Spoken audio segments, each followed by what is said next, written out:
이명박 정부 때 교육부 장관을 하시기도 했던 분이시죠. 이경숙 박사님이 숙명여대 총장으로 부임을 할 때 부임하자마자 제일 먼저 눈에 거스리는 것이 교문이었다고 그래요. 이 전통을 자랑하는 명문여대답지 않게 너무나 낡은 정문이어서 이걸 좀 바꿔야 되겠다 생각하는데 학교 교문이 3개가 있는데 하나에 1억씩 3억 정도 돈이 드는데 그 마련하기가 재정이 좀 어려웠답니다. 그래서 새벽마다 하나님 앞에 나가서 기도를 했대요. 하나님, 1,000만 원씩 30명만 헌금을 하면 되겠는데 좀 보내주십시오. 그렇게 기도했대요. 어느 날 간절히 기도하고 나오는데 한 사업가가 말을 했답니다. 총장님, 그 총장님의 간절한 기도를 제가 들었습니다. 제가 3억을 다 드리겠습니다. 대신 조건이 있는데 정문 3곳에다가 여호수아 1장 6절에서 9절의 말씀을 새겨주시면 감사하겠습니다. 그래서 숙명여대 교문에는 오늘 우리가 읽은 본문에 이 말씀이 새겨져서 학생들이 늘 이 말씀을 읽으면서 드나든다라고 그럽니다. 오늘 말씀은 모세가 죽고 그 다음으로 여호수아가 후계자로 세워졌다는 내용으로 시작을 합니다. 지금 이 여호수아의 심정은 밝지만은 않았을 거예요.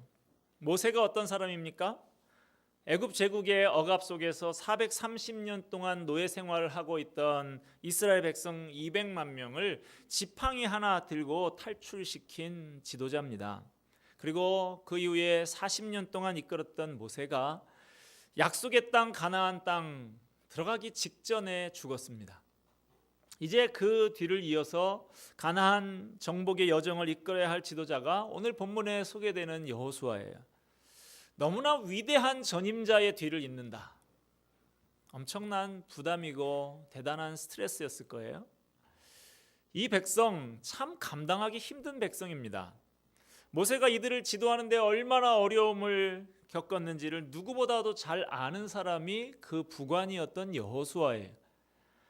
모세가 산에 올라가서 하나님께로부터 계시를 받는 그 동안도 참지 못해서 산 밑에서 금송아지 우상을 만들어 놓고 절했던 사람들입니다. 가나안 땅에 다녀온 정탐꾼들의 보고를 듣고 나서 가나안에 들어가는 것이 쉬운 일이 아니다라는 생각이 들자 모세를 원망하면서 모세를 죽이고 애굽으로 돌아가자고 난리를 치던 사람들이 이 사람들입니다. 이 백성들이 얼마나 못되게 구는지, 얼마나 완악하고 얼마나 목이 곧은 백성인지 잘 압니다. 40년 동안을 실제로 경험을 했습니다. 그 때문에 모세가 속상해하는 것도 여러 번 봤어요. 그런 백성을 내가 어떻게 지도할 수 있을까 고민이었을 것입니다. 또 하나의 고민은 가나안 땅입니다. 가나안 땅에는 큰 성에 장대한 민족들이 살고 잘 훈련된 군인들이 지키고 있습니다.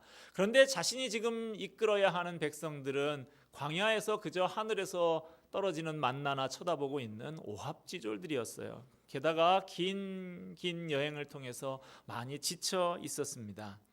이런 백성을 이끌고 전쟁을 치러서 그 땅을 정복해야 됩니다. 인간적으로 볼 때는 불가능한 일이죠. 여호수아는 자신의 삶에 있어서 가장 큰 격변기를 맞이하고 있습니다.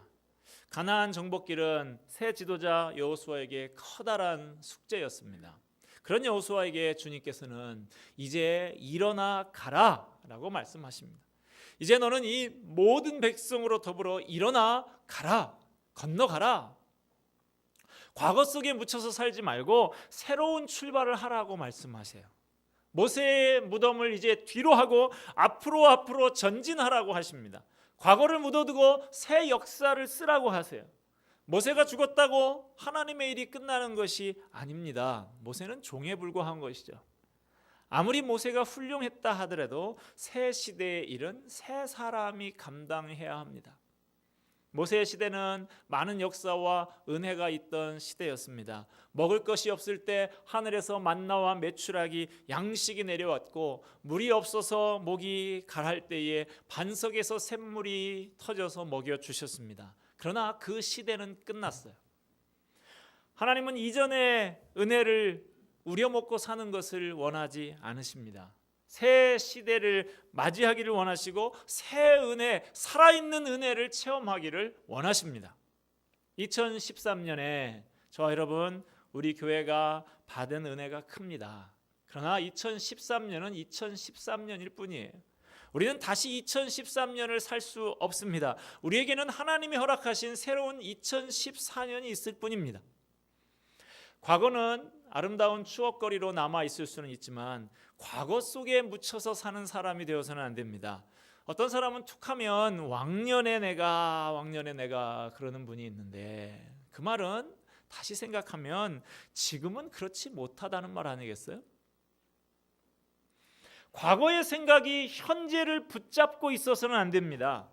전에 우리 교회는 이렇게 했는데, 우리들은 이렇게 신앙생활 했는데, 자꾸만 이런 말만 반복하고 있어서는 안 됩니다. 이스라엘 백성이 지나온 광야 생활과 앞으로 그들이 살아가야 할 가나안 땅의 생활은 많은 면에서 차이가 있습니다. 광야는 모든 것을 하나님께서 그저 공급해 주시는 하나님의 전적인 도우심 속에서 살아가는 땅이었습니다. 하나님이 주셔야 먹을 수 있어요. 하늘로부터 공급되지 않으면 그냥 굶어 죽어야 하는 것이 광야였습니다. 그런데 그들이 들어가는 가나안 땅은 노력하고 땀을 흘려야 하는 곳입니다. 이제 이스라엘 백성은 자신들이 직접 씨를 뿌리고 밭을 메고 거름을 주고 농사를 지어서 자신이 먹을 것을 생산해야만 했습니다. 또 가나안 땅은 싸워야 하는 것입니다. 그냥 주어지지 않습니다. 항상 싸워서 쟁취해야 하는 것이죠. 가나안의 원주민들을 정복하고 내쫓아야 합니다. 하나님의 약속을 믿고 최선을 다해 노력하고 땀을 흘리고 싸울 때 하나님의 약속이 이루어지는 것을 맛보는 곳이 가나안 땅입니다. 성도들 가운데서는 여전히 광야와 같은 은총만을, 하늘에서 뭐가 뚝뚝 떨어지는 것만을 구하는 사람들이 있습니다. 하나님은 이미 우리에게 거저 주시는 구원의 은총을 값없이 베풀어 주셨습니다. 이제 우리는 구원받은 하나님의 백성으로서 주신 하나님의 약속을 믿고 최선을 다해서 신앙생활을 해야 합니다. 그때 하나님의 약속은 우리의 것이 됩니다. 우리가 볼 때는 광야에서 끝없이 베풀어 주시는 하나님의 은혜가 좋은 것 같지만 그건 어린아이의 신앙이라고 할 수 있습니다. 어린아이는 일일이 부모가 쫓아다니면서 다 먹여주고 똥도 닦아주고 기저귀 갈아주고 일일이 모든 것을 다 해줘야 하는 것이죠. 그렇게 볼 때 가나안 땅에서 사는 성도의 모습은 성숙한 신앙인의 모습입니다. 스스로 힘써 행하는, 하나님의 뜻을 분별하면서 하나님의 뜻대로 살아가는 그런 성숙한 신앙을 말하고 있는 것이죠. 오늘 본문 말씀 3절 4절 말씀을 보면 내가 모세에게 말한 바와 같이 물은 너희 발바닥으로 밟는 곳을 내가 다 너희에게 주었노니, 그렇게 말씀하십니다. 너희가 발바닥으로 밟는 곳을 모두 너희에게 준다라고 약속하십니다. 왜 발바닥입니까, 여러분? 여호수아의 이야기를 자세히 살펴보면 이 발바닥 사건이 여러 번 나오고 있습니다. 오늘 1장에도 나오죠. 또 3장에 보면 여호수아가 백성과 함께 넘실거리는 요단강 물을 건너가게 됩니다. 제사장들이 언약궤를 메고 그 발바닥으로 요단강에 들어서니까 요단강 물이 갈라지는 기적이 연출되었어요. 또 4장으로 가서 18절에 보면 이렇게 되어 있습니다. 여호와의 언약궤를 맨 제사장들이 요단 가운데서 나오며 그 발바닥으로 육지를 밟는 동시에 요단물이 본 곳으로 도로 흘러서 전과 같이 언덕에 넘쳤더라 그럽니다. 제사장들의 발바닥이 육지를 다시 밟자 요단강이 다시 합쳐져서 흐르고 있어요. 그리고 5장에 가면 여리고성 전투를 치르기 전에 여호수아가 여호와의 군대 장관을 만나게 되는데 그 군대 장관이 여호수아에게 하는 명령이 15절에 나옵니다. 여호와의 군대 장관이 여호수아에게 이르되 내 발에서 신을 벗으라. 이스라엘의 힘으로는 도저히 무너뜨릴 수 없었던 여리고성, 그 난공불락의 성이 함락되는 것도 이 발바닥 사건이 있은 다음에 이루어졌습니다. 여러분, 유대인들 중에 맨 발바닥으로 다니는 사람은 종들밖에 없어요. 모든 자유인들은 다 신발을 신고 다닙니다. 그런데 지금 여호수아서 초반부 1장, 3장, 4장, 5장에 걸쳐서 계속해서 발바닥 사건이 나오고 있어요. 발바닥 이야기가 처음 나온 것은 이 여호수아서가 아니죠. 이전에도 발바닥 사건이 있었습니다. 모세가 시내산에서 하나님을 처음 만날 때도 하나님의 음성이 들려오기를 모세야 내가 선 곳은 거룩한 땅이니 내 발에서 신을 벗으라 라는 말씀이 들려왔죠. 모세에게 신을 벗으라고 한 것이나 여호수아에게 발바닥 이야기를 하는 것은 다 같은 맥락입니다. 너는 내 종이다 하는 말씀이에요. 내 인생과 이 나라의 통치권을 쥐고 있는 주인이 지금 앞에 있으니까 너는 내 앞에서 종에 불과하다, 쫄병이다 이 말이에요. 내가 선 곳이 거룩한 땅이다 하는 것은 땅 자체에 무슨 특별한 성분이 섞여 있어서 그런 것이 아니고 통치권자 하나님이 계시니까 그렇다는 것입니다. 하나님 앞에서 신을 벗는다 하는 것은 자신이 하나님 앞에 종에 불과하다는 것을 그 사실을 고백하는 것입니다. 하나님의 은혜가 아니고는 자신은 아무것도 할 수 없다는 사실을 고백하는 것이에요. 이제는 하나님을 주인으로 섬기겠다라고 하는 고백입니다. 신자는 영적인 차원에서 하나님의 군사들입니다. 군인이라고 하는 것은 명령에 살고 명령에 죽지요. 그러므로 하나님의 군사들이다라고 하는 말은 하나님의 명령에 자기의 인생과 자신의 삶을 맡긴 사람들이라는 거예요. 계급이 뭐냐, 맡은 직책이 뭐냐 하는 것은 그건 2차적인 문제입니다. 하나님이 내 인생을 좌지우지하는 통치권자이고 나는 그 명령에 따라서 좌우로 움직이는 존재인 것입니다. 이게 신앙생활에 있어서 가장 기본이에요. 그런데 이 기본이 정립이 안 돼 있고 이 기본이 흔들리는 것이 우리들의 문제입니다. 하나님을 알기를 도깨비 방망이처럼 알고 있어요. 뭐가 필요할 때마다 두들기기만 하면 척척 갖다 줍니다. 금 나와라 뚝딱, 은 나와라 뚝딱. 도깨비 방망이가 가진 능력이 내 필요를 채워주기 때문에 소중하게 여기기는 합니다. 그렇지만 도깨비 방망이를 내 주인으로 여기는 사람은 아무도 없어요. 방망이의 주인은 나인 것입니다. 나를 위해서 방망이가 존재하는 것이죠. 하나님의 능력을 알기 때문에 하나님께서 능력을 가지고 계신 분이라는 것을 알기 때문에 온갖 미사여구를 다 동원해서 하나님을 찬양하면서 하나님의 기분을 맞춥니다. 전능하시고 거룩하시고 자비로우시고. 그런데 그 하나님이 내 필요를 채워줄 능력을 갖고 있기 때문에 소중하기는 하지만 내 주인으로 모실 생각이 없어요. 바로 이것이 문제입니다. 그저 내가 가진 계획에 어떻게 하면 하나님의 힘을 빌려서 써볼까 하는 이것이 관심입니다. 하나님이 내 인생을 무엇으로 쓰고 싶어 하시는가, 그것을 위해서 나는 어떻게 해야 하는가 하는 데는 관심이 없어요. 하나님이 내 인생에 어떤 임무를 맡기시려고 지금 나를 이 자리까지 오게 하셨는가 하는 생각을 하지 않습니다. 많이 잘못된 신앙입니다. 땅을 치면서 통곡할 일이에요. 신자의 삶은 하나님이 감독을 하시는 영화와 같습니다. 하나님께서 하시고 싶은 일을 이루시기 위해서 나한테 배역을 맡겨주세요. 주연을 맡기실 수도 있고 조연을 맡기실 수도 있고 단역, 엑스트라를 맡길 수도 있습니다. 요즘 1,000만 명이 들었다는 영화 변호인을 예로 들면 변호사 역할을 맡길 수도 있고요. 돼지국밥집에 아줌마 역할을 맡기실 수도 있고 억울하게 고문을 받으면서 고통 속에 절규하는 학생의 역할일 수도 있습니다. 초대교회의 상황을 가지고 또 다른 각도에서 설명을 해보면 베드로나 야고보 같은 교회의 기둥 같은 지도자의 역할일 수도 있지만 브리스길라와 아굴라처럼 곳곳에 떠돌아다니면서 사도를 돕는 그런 역할일 수도 있습니다. 심지어 스데반 집사처럼 돌에서 맞아 죽는 역할일 수도 있어요. 하나님께서 내게 맡겨주신 역할이 어떤 역할이든지 간에 무슨 역할이든지 그 자리에서 열심히 감당하는 것입니다. 그래서 그 가운데서 하나님의 뜻과 계획을 이루어가는 거예요. 하나님 앞에 겸손히 자신을 내려놓는 발바닥 신앙, 오늘 본문 말씀은 우리에게 이것을 이야기하고 있습니다. 하나님께서 내 인생의 대장이 되시고 나는 그분이 걷게 하시는 그 길, 그분이 하라고 하는 그 길이 어떤 길이든지 맨발로 뛰는 그 감격, 그 즐거움에 대해서 이야기하고 있습니다. 모세는 죽었습니다. 험난한 가나안 땅, 난공불락의 성이 눈앞에 있습니다. 요단강은 넘실거리고 있습니다.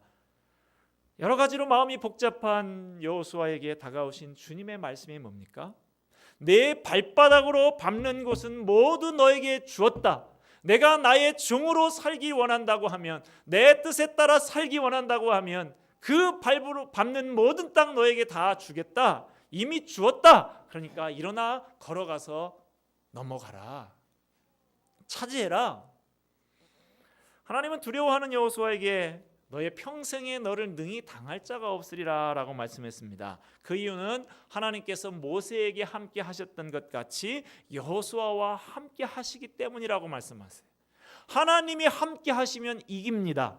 당할 자가 없습니다. 우리는 힘이 약하지만 그러나 하나님이 함께 하시면 우리를 당할 자가 없다는 거예요. 청년 요셉이 애굽에서 보디발의 아내의 유혹을 이긴 것은 하나님이 요셉과 함께 하셨기 때문이고, 억울하게 감옥에 들어가기도 했지만 하나님의 함께 하심으로 총리가 됐습니다. 다니엘이 사자굴에 들어갔지만 하나님이 함께 하셨기 때문에 사자들이 다니엘을 전혀 해하지 못했고, 사드락과 메삭과 아벳느고가 뜨거운 풀무불 속에 용광로 속에 들어갔지만 하나님께서 함께 하심으로 전혀 이상이 없이 살아나왔고, 어린 목동 소년 다윗이 돌멩이 몇 개 가지고 거장 골리앗 앞에 서서 싸우게 되었을 때 하나님이 함께 하심으로 이겼습니다. 오늘 본문의 말씀에서 하나님이 여호수아에게 거듭 반복해서 하시는 말씀이 있습니다. 그것은 마음을 강하게 하고 담대히 하라 하는 것입니다. 마음을 강하게 하고 담대히 하라. 6절에서도 7절에서도 9절에서도 또 반복해서 주님께서 말씀하십니다. 내가 나의 종으로 살기 원한다면, 하나님의 말씀 그것에 좌우되는 삶을 살기를 원한다고 하면 조금도 두려워하지 마라. 담대해라 말씀하십니다. 우리에게 있는 두려움은 하나님을 의뢰할 때 없어집니다. 이사야 12장 2절 말씀에 하나님은 나의 구원이시라 내가 의뢰하고 두려움이 없으리니 했습니다. 시편 27편 1절에 다윗은 하나님은 나의 빛이시요 구원이시니 내가 누구를 두려워하리요, 하나님은 내 생명의 능력이시니 내가 누구를 무서워하리요 그랬습니다. 하나님을 믿고 의지할 때 두려움이 없어집니다. 그러나 우리는 이런 하나님의 약속을 받고 감사하면서도 막상 그 말씀대로 살려고 하면 망설여지고 불안할 때가 있죠. 과연 이래서 될까? 세상 사는 거는 이렇게 살면 안 된다는데 이러다가 나만 손해보는 거 아닌가? 그래서 주시는 말씀이 오늘 본문의 8절의 말씀입니다. 이 율법책을 내 입에서 떠나지 말게 하며 주야로 그것을 묵상하여 그 가운데 기록한 대로 다 지켜 행하라. 그리하면 내 길이 평탄하게 될 것이며 내가 형통하리라. 말씀 한 번 듣는 것 가지고는 부족합니다. 한 번 묵상한 것 가지고는 오래 가지 못합니다. 한 번 말씀 앞에서 감격하고 결단한 것 가지고는 그렇게 오래 가지 못합니다. 하나님의 말씀이 내게서 떠나지 않도록 해야 됩니다. 자꾸 읽고 밤낮 묵상을 해야 됩니다. 자그마한 것 하나하나부터 하나님의 말씀대로 순종하고 실천해야 됩니다. 그래야 우리의 마음이 흔들리지 않습니다. 강하고 담대할 수 있습니다. 여행을 하는 사람에게 있어서 꼭 필요한 것은 좋은 안내자죠. 낯선 곳에 예를 들어서 사막 같은 곳에 여행을 한다거나 에베레스트 산 같은 그런 험난한 곳에 안내자가 없이 도전한다. 죽음을 자초하는 것과 같은 행동이죠. 좋은 안내자가 생명과 같습니다. 우리 여행길에, 우리 인생이라는 여행길에 가장 좋은 안내자는 우리 하나님이십니다. 하나님께서 늘 우리와 함께 하겠다고 약속을 하십니다. 우리의 할 일은 우리 자신이 하나님과 늘 동행하는 거예요. 하나님을 우리의 안내자로 모시는 것입니다. 하나님은 말씀으로 우리를 안내하시고 인도해 주십니다. 미국의 베스트셀러 작가인 지그 지글러의 책에 보면 이런 이야기가 나옵니다. 에스키모인들이 늑대를 사냥하는 법. 에스키모 사람들은 아주 날카로운 칼에다가 살짝만 대도 베어질 그런 살에다가 짐승의 피를 발라서 얼려가지고 늑대가 다니는 길목에다가 놓는다고 그래요. 그러면 피냄새를 맡고 늑대들이 와서 그것을 혀로 핥습니다. 그런데 이게 얼려있기 때문에 이 혀도 같이 얼어붙게 돼서 얼얼해지니까 감각이 없어진다는 거예요. 그래서 결국에는 칼날에 혀가 잘라지는 줄 모르고 계속해서 그 칼을 핥다가 피를 흘리면서 죽게 된다라고 하는 것입니다. 우리도 마찬가지가 아닐까라는 생각이 들어요. 자꾸만 세상의 욕심에 중독이 돼서 죽는 줄도 모르고 자꾸 깊이 들어갑니다. 그렇게 되지 않도록 늘 정신을 차리고 말씀을 가까이 해야 합니다. 시편 119편 50절을 보면 이런 말씀이 나옵니다. 이 말씀은 나의 곤란 중에 위로라. 주의 말씀이 나를 살리셨음이니이다. 인생을 살면서 곤란한 일을 만날 때가 한두 번이 아니죠. 낭떠러지에서 지금 막 떨어진 듯한 절망감을 느낄 때도 있습니다. 내 힘으로 도저히 어쩔 수가 없구나 라고 하는 절망감을 느낄 때가 있어요. 이럴 때 하나님의 말씀이 나를 위로하신다는 거예요. 나에게 능력을 줍니다. 나로 하여금 긍지를 가지고 사람을 두려워하지 않는 용감한 자로 만듭니다. 그래서 주의 말씀이 나를 살리셨음입니다 라고 고백하는 것이죠. 우리가 하나님의 말씀을 날마다 마음속에 묵상을 하면 위로를 받고 두려움이 없어지고 담대하게 됩니다. 내가 하나님의 종으로 그 발바닥으로 하나님이 가라고 하시는 길을 담대하게 가게 되는 것입니다. 우리는 지금 변화의 시기를 지나가고 있습니다. 이 변화의 시기를 두려워하는 것이 아니라 사명을 이루는 기회로 활용하는 사람들이 되어야 하겠습니다. 하나님께서 내 인생에 어떤 임무를 맡기시려고 나를 이 민족, 이 시대, 이 지점에 있게 하셨을까요? 하나님은 우리 인생에 대한 계획을 가지고 계십니다. 하나님의 계획에 나를 동반자로 사용하기를 원하고 계십니다. 변화는 종종 우리를 염려와 두려움에 빠지게 하고 우리를 위축시킬 수 있습니다. 그러나 변화의 시기는 기회의 때입니다. 사명을 이룰 기회의 때예요. 여러분 홀트 부부 아십니까? 한국 전쟁이 있을 때 이 사람들 농부들인데요. 미국의 농부들인데 마을 회관에서 영화를 보다가 한국 전쟁에서 생긴 고아들의 그 참상을 알게 됐습니다. 그들의 가슴에 잔잔한 파문이 일기 시작했어요. 기도했습니다. 자기가 가지고 있던 농장의 일부를 팔아서 직접 한국까지 날아와서 8명의 고아들을 자기 집에 양자로 데려왔습니다. 그 집에는 이미 자신들이 낳은 6명의 자녀들이 있었어요. 이 사실이 언론에 보도가 되면서 여러 곳에서 돕겠다는 연락과 함께 입양이 여기저기서 시작이 됐어요. 그렇게 시작된 것이 홀트 아동복지회가 됐죠. 한국 아동만 7만여 명, 국내 입양도 2만 명 정도가 이루어졌다고 합니다. 변화의 시기, 사명의 기회입니다. 이 변화의 시기에 내가 무엇을 할 것인가 하나님 앞에 질문해야 합니다. 하나님의 사명의 음성을 듣고 쓰임을 받아야 합니다. 성도 여러분 어떻습니까? 아직도 내게 없는 것 때문에 주저하고 불안해하고 있습니까? 처음 가졌던 그 신앙의 열정은 간데가 없고 지금의 현실에 안주하려고 하는 나태한 자리에 있습니까? 이제 일어나야 합니다. 오늘 살아가는 우리에게 있어서 약속의 땅을 차지하는 것은 뭘까요? 우리에게 있어서 가나안 땅은 뭘까요? 우리가 하나님의 영으로 충만하고 신령한 삶을 살고 주님의 제자가 되고 복음을 전하고 교회를 세우고 하나님의 나라를 이루어가는 것입니다. 결코 쉽지 않습니다. 마치 요단강을 건너가는 것과 같아요. 많은 장애물이 있습니다. 믿음과 기도로 하나님의 능력으로 건너가야 합니다. 우리는 약속의 땅을 향해서 인생의 여행을 시작한 사람들입니다. 분명히 우리는 내일 일을 잘 알지 못하지만 분명히 믿는 것은 나와 하나님이 함께 하신다, 하나님이 나와 함께 하신다라고 하는 그것을 믿어야 한다는 것입니다. 여러분 앞에 펼쳐져 있는 2014년 벌써 이제 20일 가까이 지났는데요. 한 해가 힘들고 어렵게 여겨진다고 할지라도 거기에 두려워하고 떨지 않고 마음을 강하게 하고 마음을 담대히 하면서 하나님께서 여러분을 부르시는 약속의 땅으로 나아가실 수 있기를 바랍니다. 이제 희망찬 새해 앞으로 전진해 나갈 때 좋은 인도자가 되시는 하나님과 동행하면서 우리의 인생길을 형통하게 하시는 하나님의 말씀을 붙들고 여호수아처럼 힘차게 나가는 인생이 다 되시기를 주님의 이름으로 축원드립니다. 기도하겠습니다.